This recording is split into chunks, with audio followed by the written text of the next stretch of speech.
ove godine na DIDS-u.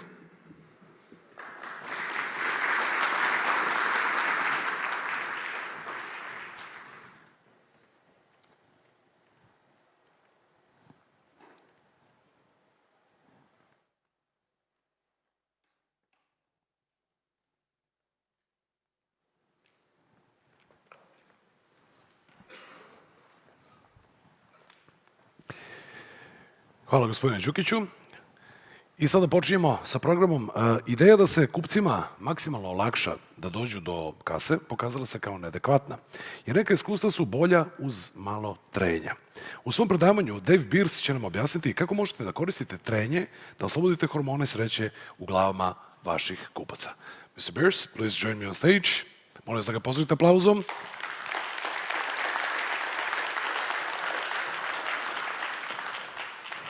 Welcome. Hvala. The stage is yours. Ostavit ćemo i neki 5 minuta za pitanja. We will have Q&A. Great. Thank you. Hvala. Zdravo. I've just run out of Serbian now. I apologize. I want you to imagine that you have taken part in an unbelievable challenge. All right? It started like this. You had to eat 20 hot dogs in 10 minutes. Right? The record is 76 in 10 minutes, so it's not that bad. 20 hot dogs in 10 minutes, all right? Then you had to run a marathon. At the end of that, you had to abseil down the Kula building. And that bit, where it's the bottle bit at the bottom, you just like free float. Then after that, you had to do a backflip off a cliff. I mean, well done to you for doing this. Well done. Then you had to listen to Justin Bieber's first album. I know at this point you're thinking, this is torture. On repeat for 24 hours while locked in a room with 100 snakes. I don't know what's worse. Then you get let out and you had to go ice swimming. And then you had to listen to Justin Bieber's second album. On repeat, while you walked 10 kilometers across a crocodile-infested swamp. Then you had to last 5 minutes in the ring with Tyson Fury.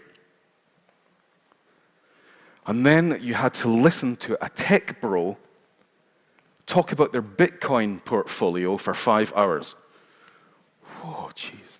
And then you had to listen to Justin Bieber's third album on repeat for 8 hours. I mean, it's amazing. Out of the nearly 7 million people in Serbia who are all entered into this competition, only 327 people made it to the end. We lost about a quarter of them to the crocodiles, admit. But only 327 people made it to the end, out of nearly 7 million people. And you're one of them. And the rest are all here. All of you today did this incredible challenge. So well done to you. I think that's fantastic. And at the end of it, your prize for this was a ticket to this event. Yes, this here, your pass. I mean, will this change the way that you think about the event today? That if you had done this unbelievable challenge and you were part of like 0.01% of the people who entered, you completed it, would it change the way you approach today? Would you be listening? I'll get that. Would you be listening to me more intently? Would you be trying to get more value? Would you be taking notes? Would you be bragging to your friends? Would you be tweeting about the fact that you're here? Would you go home and maybe frame this and put it on the wall? Probably. Because what happens is that when you do something that takes a lot of friction, a lot of effort, it means more to you. I'm going to get myself some glass of water here. Now, what I'm noticing is that this person was relatively thirsty, so was this person. This person here was really thirsty, so I'm going to steal one of theirs. I don't think they need all of those bottles. So, friction, or as we would say in Serbian, trenje, is actually the title of a book that I wrote with one of my friends. And you might be interested that today it is launched in Serbian. Trenje is available today. There you go. So, I want you to think of something that's really valuable to you in your life. Okay, just see if you can pick something that's really, really valuable to you in your life. It doesn't have to be an object. It's just, what is it that means something to you? I mean, it could be your incredible dancing skills that have taken years of practice. I can see you're nodding there, sir. We've got some ballet dancers down here who can talk to you in the break. And it may be that is the thing that you value in life, is your amazing dancing skills. It could be that you have an expensive car. It's cost you millions of Serbian dinar for this incredibly expensive car that's going to take you months or years to pay off. It could be your musical skills that, again, have taken years for you to be able to become fluid on an instrument and for your hands to dash around the instrument like this chap's here. It could be your career. So what is it that you really value? I mean, it could be juggling. I mean, probably not. I mean, the only thing it takes to become a great juggler is no friends. I think that's the primary ingredient. So, whatever it was you chose, did it come easily? Did you get it easily, or did it take work? Did it take friction? The likelihood is that if it means something to you, it probably took a bit of effort in some way. It probably took a bit of friction. It probably took a lot of money. It probably took some kind of sacrifice. Because the things that matter to us take friction. But, I like big buts. I cannot lie. Humans are lazy. I mean, if you just think about humans, let's go back 12,000 years ago. 12,000 years ago, humans didn't quite look like this, but they were out in the wilds. They were having to hunt for food. They were having to forage for food. They probably had to move around with the seasons to go to where the food actually is. It was a pretty hard life. You know, you might, an old person would be maybe in their 30s. Then, 12,000 years ago in Mesopotamia, we invented farming. It's still a bit of work. It's not quite as much work as being out in the plains, running from saber-toothed tigers and having to hunt for a living. It's still a lot of work. You have to get up in the morning when the sun rises, and you have to tend to your animals, and you have to plant your crops, and then harvest them, and turn them into something you can eat. You know, it's effort. And then, 250 years ago, we got the Industrial Revolution. And at this point, a lot of the effort is then handed over to machines. So it's less effort for the humans, and they don't, you know, it's just the same thing, repetitive task, again and again, every day. And then, in the last 3 generations or so, we've sat down for a living. We sit at desks. And if you think about it, the effort has gone, over time, from lots of effort to not much effort. And you might be thinking that, yeah, but we're a lot smarter now. We have to remember a lot more stuff. We're a lot more capable. But, bless you, but are we? Are we smarter? Do we have to know more stuff? Because I can tell you, when 12,000 years ago, when these Neolithic humans were out hunting for stuff, they had to know how to track animals. They had to know how to find their way home from being miles away with no signposts. They had to know what the weather was going to be like. There's all sorts of knowledge. They had to know whether eating this would kill you or not. There's a lot of knowledge they had. There was a lot of stuff that they had practiced. Is filling in a spreadsheet any more difficult, really, than being out there in the plains? So I don't think that cognitive effort, what we do with our brain, has reduced that much, but physical effort certainly has, and it's not been great for us. We've got epidemics of heart disease. We've got lower back pain. You know, about 1 in 5 people every year suffer from lower back pain. And it's because we are sitting down. And our bodies are still designed for 12,000 years ago, for being out hunting, for being very active. And we are using them in a way that is sedentary, that we're not moving much.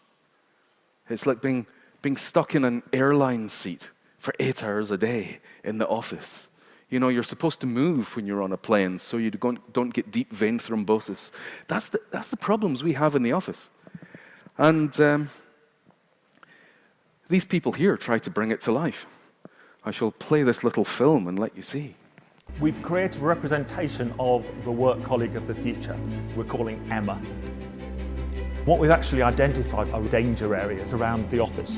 The biggest culprit is increasingly the chair. In Britain, we spend 8 years of our entire lives sitting down, and that's having huge problems on our health. And unless we do something about it, it's going to change our entire appearance.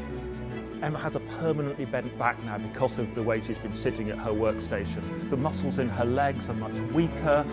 She has varicose veins because of blood flow, which is not as good as it was. Her eyes are redder, again because of the quality of the air. She has more nose hair, more ear hair. She has a swollen nose.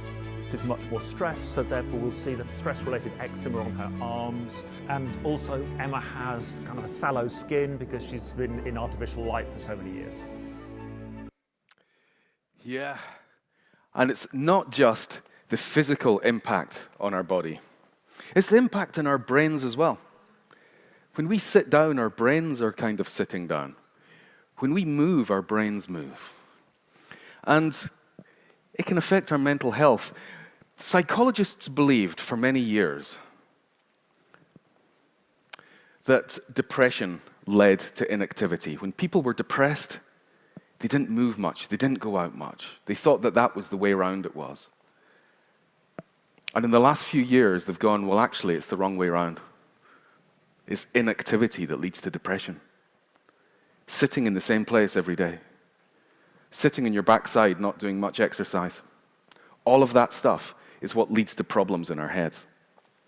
Our bodies and our brains are connected. And we have to understand that. We have to keep moving.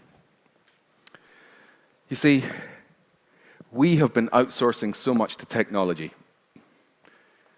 Since mobile phones, we've been outsourcing our memories. I mean, how many of you have actually memorized a phone number in the last year? Yeah. Oh, a couple of folk down there. That's quite impressive.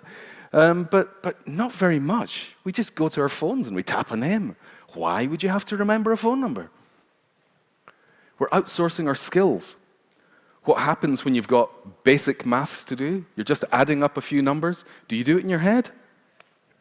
Somebody said yes. Well done.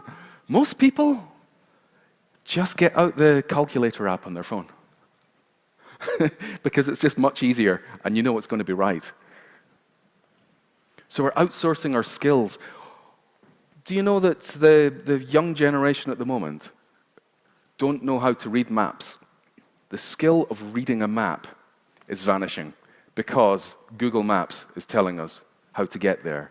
But the thing is that maps also replaced a skill that was innate. Before maps, people were able to create their own mental map of an environment and be able to walk around just by understanding it. So maps replaced a skill, and it became its own skill, and now we're replacing that with just technology telling us where to go, what to do.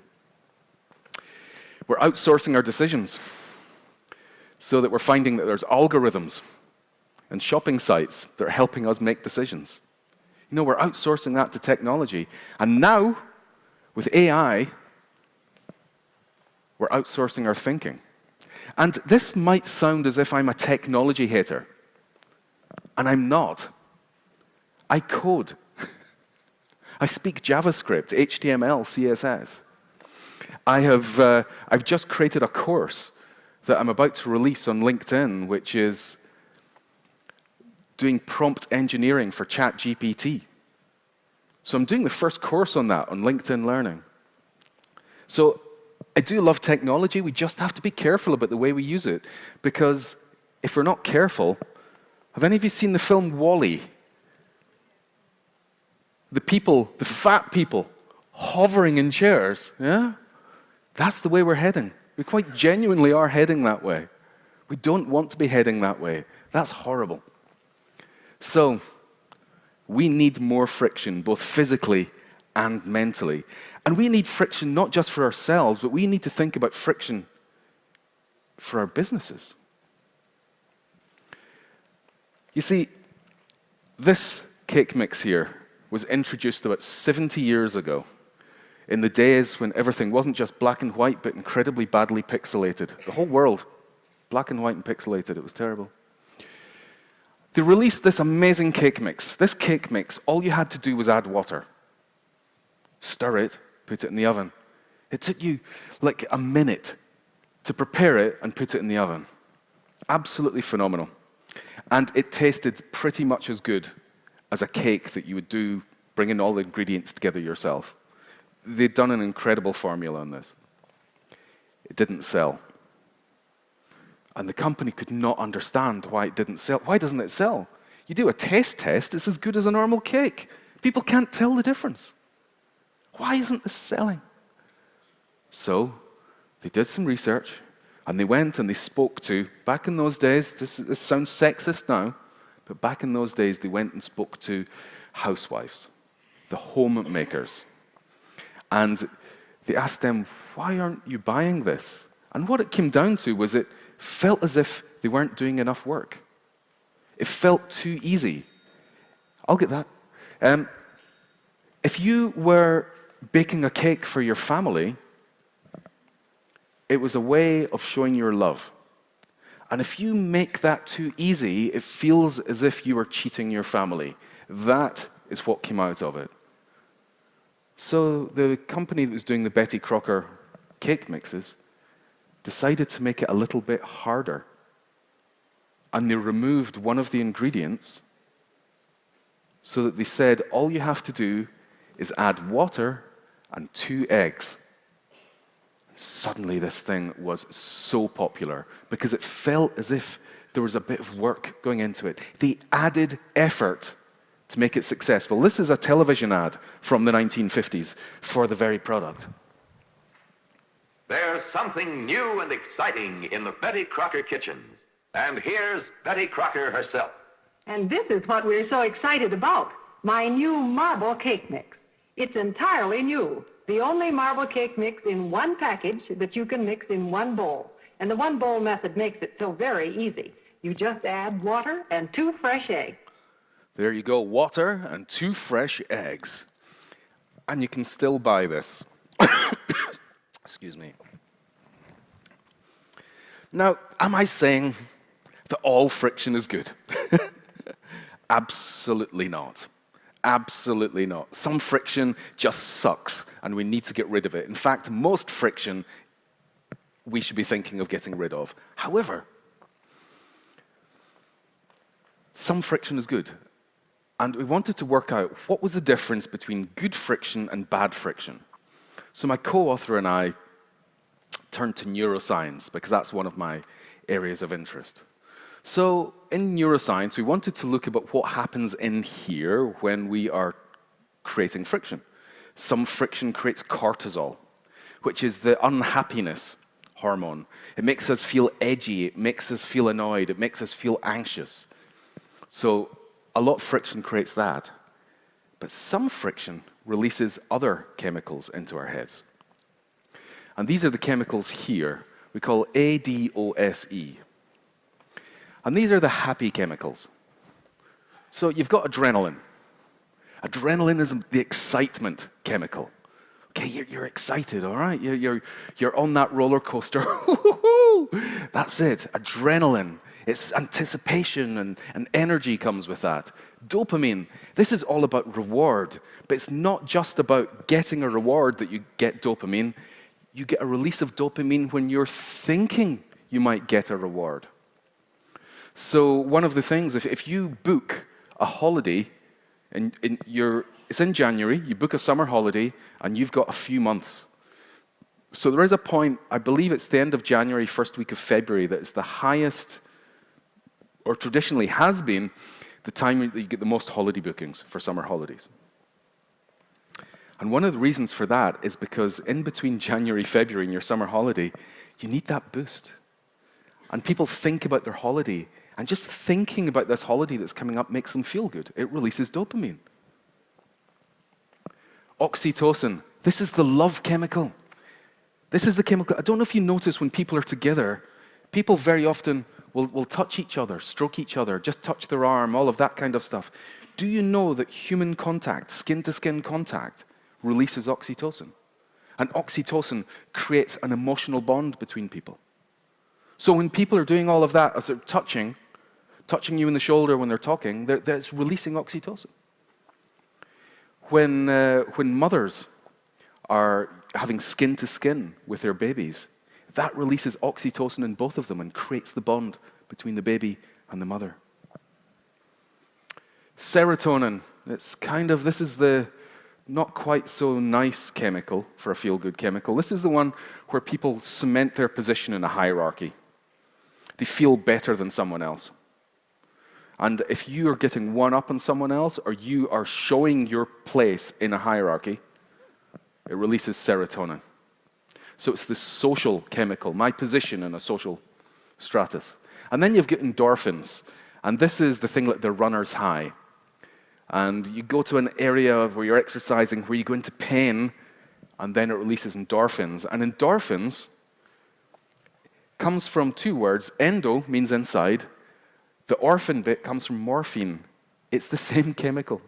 You basically release morphine inside as a feel-good painkiller when you reach that point of pain, of exerting yourself too much. Right, so I want to talk about 7 ways to add good friction, because when we started to look at the neurochemistry of friction, how we create frictional experiences that release chemicals, we came up with 7 ways. So first is exclusivity, the second is meaning, belonging, rapport, assurance, competence, and engagement. And you might notice, if you look down the letters, boop, down there, it spells the word embrace. So it makes it easier to remember. So we talk about embracing a dose of good friction. So let me tell you a little bit about some of these. Exclusivity, right? How many of you here have own a designer watch? Put your hand in the air, jingle it around with your very expensive bracelet, okay? So it might be a Rolex, it might be a Patek Philippe, it might be a Cartier, something like that, all right? Why do you buy something like that? Is it because it tells the time better? No. I mean, I've got a second-hand Apple Watch, and I can pretty much guarantee that this will tell the time more accurately than most Rolexes will. So why is it that we would spend money on something that functionally is there to tell time, yet tells time worse than things that are far cheaper? Well, you're not buying it for its functionality. Yes, it's a functional object, but that is not the reason you're buying it. You're buying it because of the way it makes you feel. It might make you feel discerning. It might make you feel stylish. Maybe it makes you feel powerful. Putting this thing on is like a magical amulet that makes you feel more powerful, more businesslike, more authoritative. That's the reason that we wear these things. It's for the emotional reason, the way it makes us feel, not what it does. So, the way that traditionally people would try to make an object exclusive is to try and make it expensive so that most people can't afford it. But the truth is, if you want to make something exclusive, there's one simple thing you have to remember. You need to exclude people. That's what makes something exclusive. It's in the word. You need to exclude people. Who is it you're excluding? That's a really important thing to ask. Because being exclusive, excluding people, isn't necessarily just about pricing. It's not necessarily just about money. So, what it's about, really, is about you being on one side of the fence, getting into the VIP area, and you can see in the other side of the fence there's a lot more people outside than there is inside. That's what exclusive is about. It's about you being in the VIP area, the privileged area. Who knows who this is? The clue's in the thing that she's holding, isn't it? Yeah. This is Kylie Jenner, for those of you who don't know. Kylie Jenner is one of the Kardashians. And I'm well in with the Kardashians, as you can see. That is actually a real picture. And I look absolutely terrified. But there we go. It's me and Kim. So Kylie, in 2020, she became the youngest ever self-made billionaire. And it's much easier to become a billionaire if you start off as a multi-millionaire, which as she did.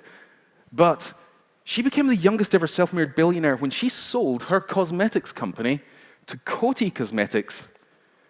Well, she sold 51% of it, just over half of it, for $600 million, which made her a billionaire.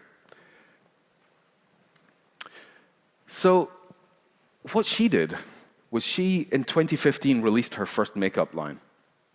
And it was a limited run.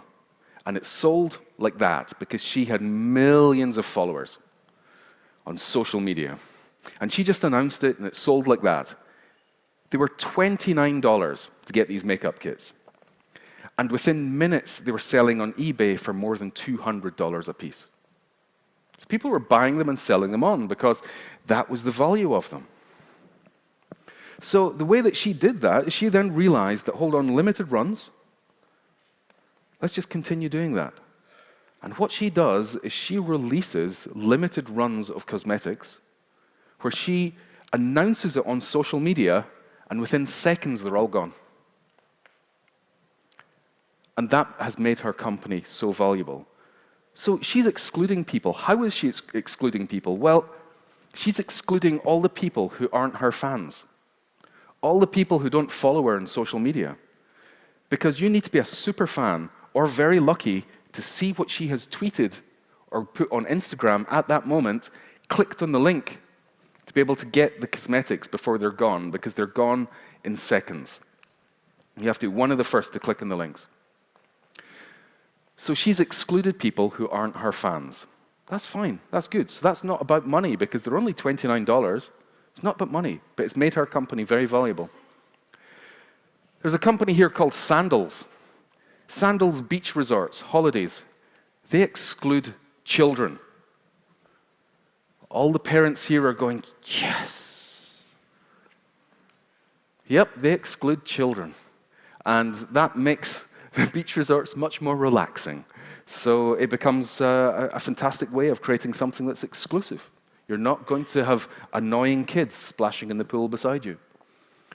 This organization here, they're called the 100 Marathon Club. They exclude everyone who has not run 100 marathons. You know, you could probably have guessed that. And these people have all run 100 marathons. That's absolutely extraordinary. Now, what do you get as a member of the 100 Marathon Club? Absolutely nothing, except the ability to say you're in the 100 Marathon Club. Their website is terrible.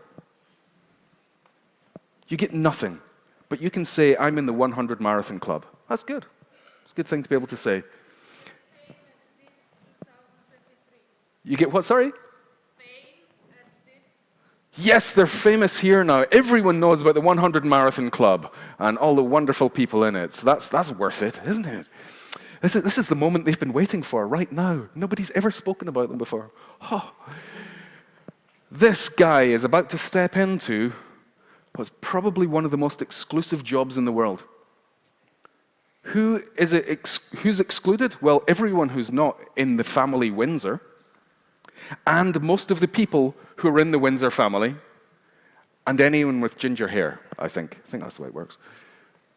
Super exclusive. Right, so what's our takeaway here? Well, it's important, if we want to be exclusive, to identify who we want to exclude. Once we know that, it makes it easier for us to work out a way of doing that. Who do we want to exclude? It's seriously worth thinking about. And this is the chemicals that it releases. You get adrenaline, the excitement from a reward, that's an exclusive reward. You get dopamine, the anticipation of the reward, and then if you get the reward, you get the dopamine again. And then serotonin, this is the big one for this. Elevated status. It makes you feel more important than others. You have cemented a higher position in the hierarchy. Right, meaning. How many of you here have tried online dating? Come on, be honest, a few of you. You're all too embarrassed. Are your arms shy this morning? Yeah? What liars. Okay, right. Online dating. I met my wife through online dating. I'm not embarrassed to say, and I absolutely struck gold. Yeah, I said that for the recording so that I can show my wife that clip afterwards, and it'll make her happy. So, online dating, there's a couple of ways of looking at this. Right. eHarmony is a very popular dating site in America. It's apparently responsible for 4% of marriages in the USA. Now, to get into eHarmony, you have to sign up. You have to find a username that makes you sound as if you're interesting yet mysterious. You have to dig out some photographs from 8 years ago before you develop the double chin. And then you have to write some believable lies that make you seem more interesting and deeper than you actually are, but you're not finished. eHarmony then asks you to do a questionnaire with 149 questions. And these aren't just easy questions. These are questions like, what do you think your friends admire about you most? What is your biggest flaw? These kind of questions, oh man, how do I answer that? 149 of them before you can dive into that pool and start swimming around and seeing who's available. And then once you've done that, you can start looking around. You're not finished yet. They give you more questions. They've got another questionnaire. And this is supposed to be more fun questions. Do dogs go to heaven? Have you ever found yourself attracted to a cartoon character? Seriously, think about that one. Yes, Jessica Rabbit. That's a definite yes from down there. Yes. So it's a lot of effort to get in here, to get started on eHarmony. That's so much friction. Right, let's compare that to Tinder. Tinder,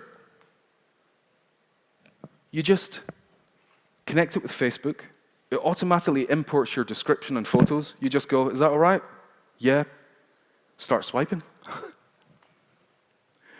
You could be contracting sexually transmitted diseases within the hour.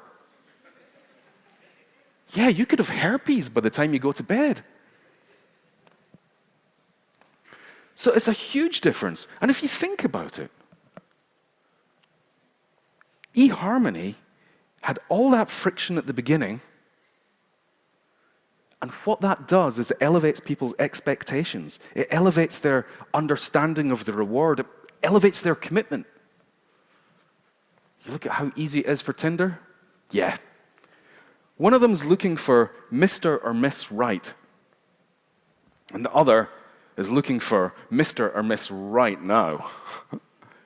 It's a difference, isn't it? And there's been some studies into this about upfront effort and how we value stuff. So there was a study done in 2011 by some folk at Harvard. And what they did is they got people into a room and they handed them IKEA kits. They just had to make a simple IKEA box. And the people would do that. They'd make the simple IKEA box and they'd look at it and they'd go, hold on, I've got 3 bolts left over. Where did they go? I don't know, just chuck them to the side. So they've got a slightly wobbly box that they've put together themselves. And then they ask these people, right, do you want to buy your box? Or we've got another box here that's been created by an expert. So we've got this expert-created box, and we've got the box that you put together yourself. Which one do you think you would buy? Well, what they discovered is that people were willing to spend 63% more for the box that they put together. 63% more. Why? Well, it's got a bit of them in it. It was the effort they put in, the friction of actually creating this. Makes this more valuable to me. It's more personal. I did that. That's the genius of IKEA. So the takeaway from this is you can make people work for a reward. So when we've got processes for customers, a lot of it, we're trying to make it as easy as possible, and that is right. But in some places, we might be able to add some good friction. Don't make it all just about administrative forms. Try and make it interesting, valuable pieces of friction, little bits of work they have to do. And they get a reward from it. So, neurochemistry of this, adrenaline, yep, you're after a desired outcome. You get the dopamine because you're hoping for success. And you get the empathy of shared experiences as well, from meaning. Right, belonging.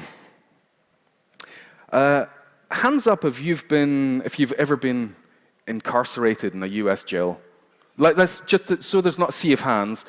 Only those people who have been imprisoned for 10 years or more for a violent crime in America. Put your hands up. Put your hands up. Well, only like 4 or 5 people. That's quite surprising.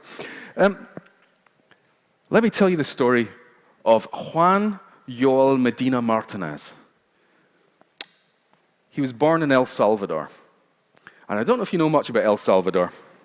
It's got a population of 6.5 million, so just slightly less than Serbia, almost the population of Serbia. And out of that, 10% of the population are involved in the gangs. The country is run by gangs.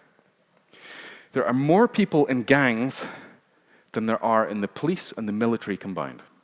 So they can't do anything. The gangs run the country. Because of that, it's regularly the #1 most homicidal country in the world. That's quite an accolade to have, isn't it? Well, parents, very often, if they've got hopes and dreams for their children, want to get their children out of the country. And that's what happened with Juan. His parents paid for him to go to America with a dream of having a better life. Juan got to America. Pretty much as soon as he got there, he was recruited by one of the gangs that he had been sent away from El Salvador to avoid. So here he was in a really rough gang. And he loved it. He really took to the violence. The thug life was what he was all about. I'll get that. So he ended up getting the nickname Animal because he was so violent. And he wanted to work his way up the organization. His next level was to become a homeboy. A homeboy means you're really going to be part of the gang. You're really one of us now. And what you had to do to become a homeboy was quite simple. You just had to murder someone from a rival gang. And then you went back to your own gang, where they kicked the shit out of you until you were nearly dead. That was it. That was all you had to do. Quite simple, quite simple. So that's what he did. He chose a victim. He chose a victim called Irvin de Paz, who also had left the same country for the same reasons, and at the age of 15, he was murdered, stabbed by Juan Joel Medina Martinez. Now, you might be happy to hear that Juan is now in prison and he's unlikely to get out. But why am I telling you this? You're thinking, well, hold on, gangs. I'm in business. What does that have to do with me? Well, actually, lots. Because gangs are organizations. People are in them with the same hopes to work their way up. You know, getting that promotion is very, very similar. But it's not just about what happens internally. You know, if you think about it, it's probably not that different to working your way up as a Wikipedia moderator. You know, you start off low. They give you a little bit of authority after you've made a few amends. Once you've made about 10 different alterations to improve articles, you're then trusted to create an article. And then after doing lots of that, you're then trusted to do that without having to have supervision. And people are putting their time in for free. until they get to the top. And at the top, there's only like 7 or 8 people at the very top who've made it to the ultimate level at the top of Wikipedia, where they've got access to the server admins. Ooh, and these people are doing it for free. But it's all about them having meaning. They feel as if they've got a purpose. They feel as if they're doing something that's important. And this is the ultimate dream for companies. To have people love you so much that they will wear your brand. And how do you do that? Well, this is very difficult. It involves standing for something really, really clearly. Standing for something that people aspire to. So think about it. What is it that Harley-Davidson stand for? Well, freedom, rebellious freedom. Is that something I aspire to? Yes. Everyone's got a little bit of this fuck the man thing inside them. And that's kind of what you get with Harley-Davidson. It's just, yeah, rebellious freedom. I'm me. I'm out in the open road. What about Apple? Again, there's a lot of people who are very happy to have the Apple logo showing in their devices and quite proud of that. What does Apple stand for? Well, thinking different. Being a bit different, being a bit creative. So lots of people want that. And it's kind of also a way of saying, here's what I'm not. I am not a PC-carrying corporate conformist.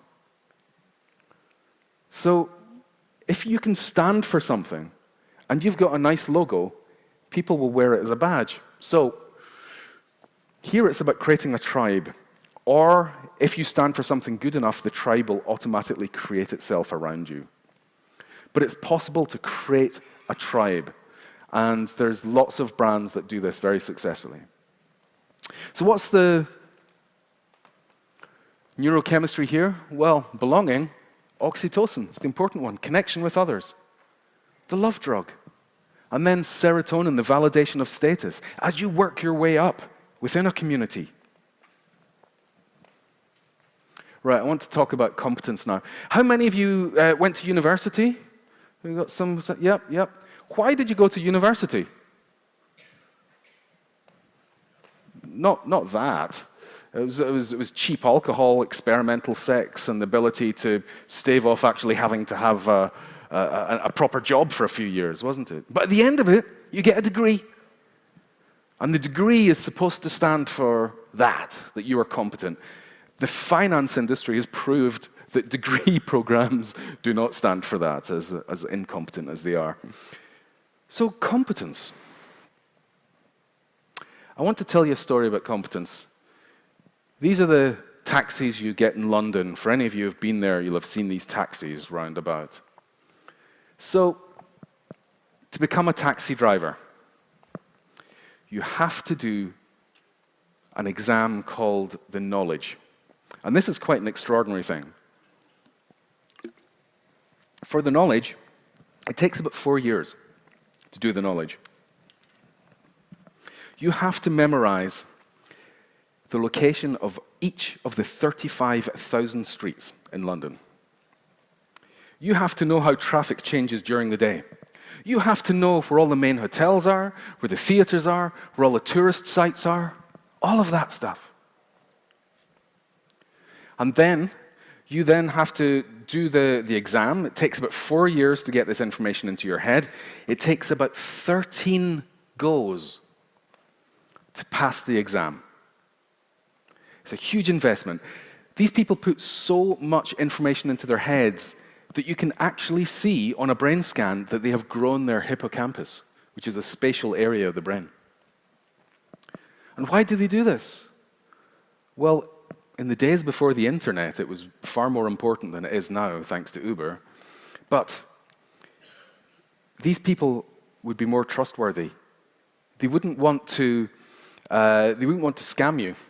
They wouldn't want to do anything that was going to upset you. They wouldn't want to do anything that would risk this investment that they had put in, all of this effort, all of this pain, all of this friction. And because they put in the friction, we're going to try harder. It's the same with doctors. Doctors aren't going to want to do anything stupid because they've put in 8 years of their life to become a doctor. This is a problem that we have now. And the problem is We've got quiet quitting and even quite noisy quitting as well, because people are leaving companies. How are they leaving companies? Why are they leaving companies? Well, they don't feel that engaged. So how do we increase engagement? Well, according to Dan Pink in his book Drive, he says there's 3 things. You've got autonomy. Autonomy is where people get the opportunity to control what they do a little bit, all right? So they've got trust. Purpose, they're doing it for a reason. And then mastery. Mastery, what's mastery all about? Well, mastery is about learning, it's about becoming better, it's about improving. And this is something that is really, really important. Allowing people to improve. I've worked for companies who have not wanted to invest in training because, as they say, if we invest this money in training, people become good and then they leave, we've lost our money. But the other side of it is, well, if you don't invest in training, people stay average and they stay. Which is worse? So, mastery, this whole thing of learning, of improving ourselves. During the pandemic, people really went for this. So LinkedIn Learning saw a 50% increase in traffic during lockdown. And it's something that we have been seeing continue. People are still investing in themselves. People are still looking for that amazing job. And I think it's fantastic that LinkedIn Learning's got more traffic, because as a LinkedIn Learning instructor, oh yeah, why don't you check out my courses on LinkedIn Learning? I've got a new course coming on ChatGPT prompts. So, I mean, seriously. I've got 4 people holding up their phones, and one of them is only looking at a text message from their partner because their dog's done a poo in the kitchen.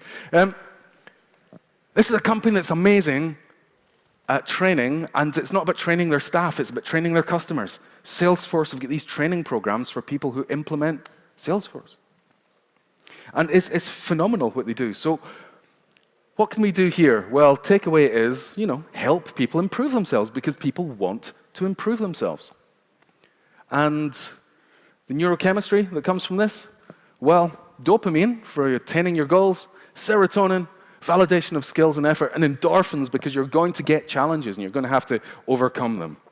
Now, it's time for me to wrap up now, so close your eyes while I whirl through to the last page.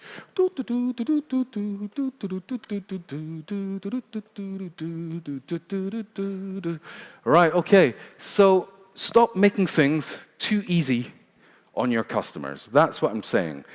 Stop making things too easy on your colleagues. Stop making things too easier for your customers.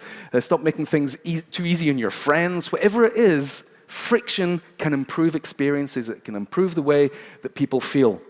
So I've got some friction for you. I've got a free course. I wonder how many of you will hold up your phones for that. Maybe it might get up to 5 people. That there is a free course. Actually, quite honestly, it's a free course. And the friction is that you have to take the course. That's it. At the end of it, you'll be able to come up with ideas that you couldn't come up with before the course. That's what it's all about. So that's all I've got to say for you folks. I think if anyone who actually cared has taken a picture of that now. And thank you so much for your time. I love you. Enjoy the rest of your day. Thank you, my friend. All right, Dave. Just wait a second. Just wait a second to see whether we have any questions. Do you have any questions? Da li ima neki pitanja za Deva Birssa? Samo treba da podignete ruku i stiže mikrofon do vas. Do we have any questions? Samo sekundu. Go ahead. A hoćete prvo? Aha, okay. Well, I don't have a question. It's a friction, yeah. I will say that it's a very good talk about friction, and we really, really need a noise. And we really became lazy. So I just want to say that my friction as a freelance web designer became speaking on international conferences and street art. That's the best friction that I had. So like, I take camera, I create stickers and put them on the streets in Belgrade, take shots for them, and I take shots for them for Unsplash. Have you heard about Unsplash? Yes. It's a great creative community, and it's for free. Yep. And then you see your images are found on San Francisco News, Forbes magazine. Yeah. So, and you're creating a value through the effort. So that's a great talk, and thank you again. That's my friction. Thank you. I used to be a street artist as well. And I used to put my stickers round about London. And I gave, this was back in 2001, and people could download PDFs of my stickers, and I got contacted by the police in Hobart, Tasmania, in Australia, because my stickers were all over Hobart, and they thought that I had done it, but I was still living in London. But someone in Hobart had downloaded my stickers and covered the city in my stickers, and the police were after me. So. Here in Belgrade, we don't have that kind of thing, you know, like a police. So there's lots of free space, and the great Anarchy and the great background for that. You know, I love to find red noisy background with the colors and so on. So I have stickers too here. Thank you again. Thank you very much. Thank you. Thank you. Just we have a question. Imamo ovdje pitanje u sredini, sad samo da vidimo kako ćemo mikrofon da dobacimo. Možda bi je trebao onaj jedan kao rugby loptu da Pa niste morali i vi, ali hvala vam. Da li? We just throw. Some friction. We need some friction. Okay, hvala vam. Thank you for the fantastic Thank you. presentation. It's not a question, it's more of a comment. It's my fly down. Sorry.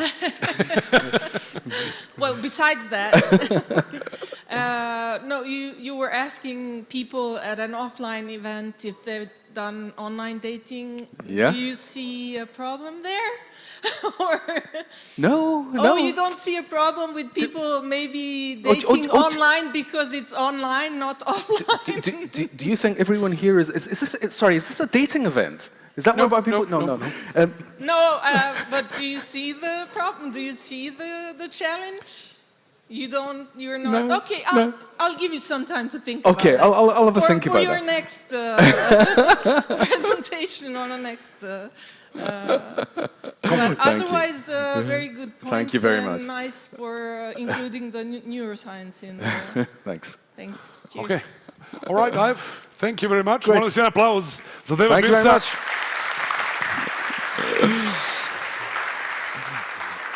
Veoma važna stvar da vam kažem, dakle u gift bagovima, odnosno gift bagovima, kada budete krenuli odavde, naći će se i nova knjiga Deva Birssa i to na srpskom. Tako da mislim da to je sjajna stvar. Može slobodno. Sada je vreme za naš prvi panel. Proces uvođenja druge generacije u posao ili profesionalizacije kompanije nije jednostavan. Kod nas ne postoje vekovi tradicije i iskustava kao u svetu, pa su dobri primjeri tranzicije biznisa veoma važni kao inspiracija i pokazatelj kako da pravi biznis preraste i nadraste osobe koje su ga stvorile. Sa našim sledećim gostima razgovara Milovan Zvir, advokat i partner u advokatskoj kancelariji For Legal. Panel se zove Porodične kompanije naredni nivo i molim vas da pozdravite aplauzom. Dakle, Milovana Zvijera, Aksa Vučićevića, samo sekundu, Aksa Vučićevića, Radeta Vučićevića, Aleksandra Markovića i Dragana Markovića. Izvolite, narednih 55 minuta je vaše, gospodo. Evo, izvolite, Milovane. Izvolite. Tu u uglu ekrana imate i tajmer. Uživajte.